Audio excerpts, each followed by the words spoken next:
This is the landscape of ancient Canaan.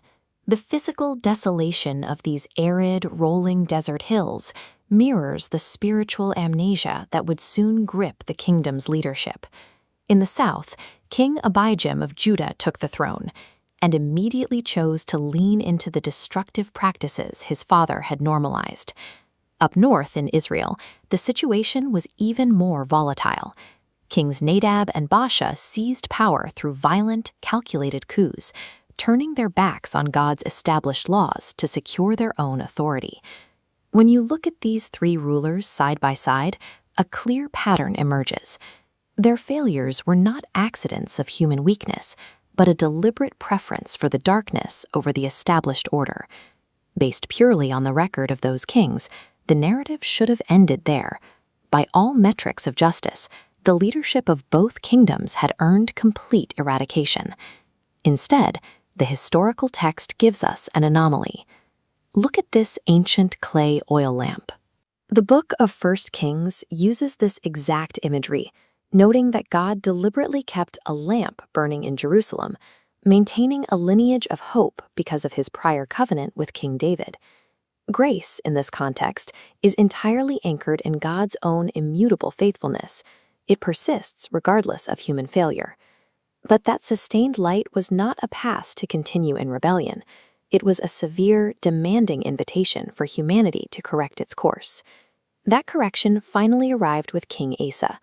When he stepped into power in Judah, he made a definitive, immediate break from the generational apathy of his family tree.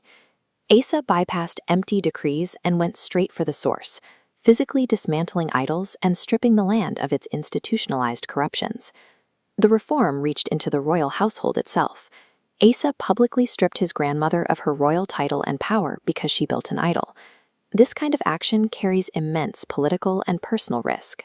Authentic obedience disrupts the status quo. It is inherently offensive to comfortable sin. Asa proved his seriousness through the relational and political power he was willing to sacrifice. Yet the historical record includes a chilling caveat that undercuts Asa's sweeping success. It notes, but the high places were not removed. This is the physical reality of those high places. Crude, permanent stone altars left standing on the cultural margins of society. Leaving them intact as a dangerous tolerance for familiar compromises. Asa dismantled the national idols, but allowed these smaller spaces to remain. Decades later, that tolerance caught up with him. When faced with a military threat from the king of Aram, Asa panicked. Instead of relying on the God he had served for years, he emptied the temple treasury to buy a political alliance. Asa had been zealous on the national stage, but his quiet acceptance of those leftover stones of compromise eroded his foundation. When a true crisis hit, his capacity to trust God completely fractured. The gap between the young king who fearlessly deposed his own grandmother and the older king who panicked and bought off a rival is striking. Faith cannot survive on the momentum of a single radical act of obedience buried in the past. Look at how this elevated stone platform blends into the desert. The danger of these high places is their deceptive subtlety. During times of peace, they appear entirely harmless. But incomplete obedience creates a hidden structural weakness. It leaves a back door open, waiting for the right amount of pressure to cause a collapse.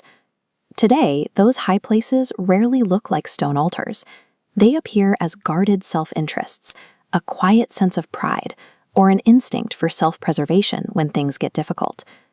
The record of 1 Kings 15 assures us that God's covenantal faithfulness remains an unbreakable anchor, persisting despite human frailty.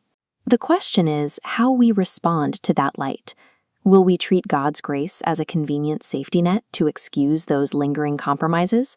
Or will we let it drive us toward total surrender? The ancient kings left a clear warning.